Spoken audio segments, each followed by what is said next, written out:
ఆ నలుగురు సినిమాలో డైలాగ్ ఉంటుంది, డబ్బు అనేటటువంటిది తల్లి బిడ్డల మధ్య సంబంధాన్ని, తండ్రి బిడ్డల మధ్య సంబంధాన్ని, భార్యాభర్తల మధ్య సంబంధాన్ని నాశనం చేస్తుంది అని. అట్లాగే ఇప్పుడు అధికారం అనేటటువంటిది కుటుంబ సంబంధాలని నాశనం చేస్తుంది అనడానికి సజీవమైనటువంటి సాక్ష్యం అన్నకి వ్యతిరేకంగా మారినటువంటి షర్మిల, అన్నని అధికారం ఉండటానికి వీల్లేదు, ఆ పార్టీ నాకు ఇవ్వాల్సిందే మా నాన్న అని చెప్పేసేసి లాక్కునే ప్రయత్నం చేస్తున్నటువంటి కవిత, అట్లాగే తన అన్నని దెబ్బతీసి అధికారాన్ని అందుకున్న స్టాలిన్, అట్లాగే తన సోదరుని పక్కన పెట్టి అధికారాన్ని అందుకున్నటువంటి ములాయం సింగ్ యాదవ్ కొడుకు అఖిలేష్ యాదవ్, ఇప్పుడు ఆ బాటలో బీహార్లో తేజస్వి యాదవ్ సోదరుడైనటువంటి తేజప్రసాద్ యాదవ్, వాస్తవంగా పెద్దవాడు వారసుడయ్యేది అతన్ని సస్పెండ్ చేయించాడు.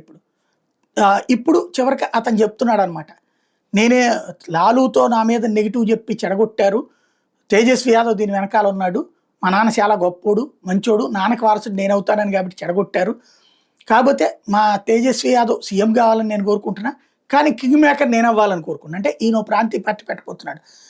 బీహార్ రాజకీయం కొత్త మలుపులు తిరుగుతుంది.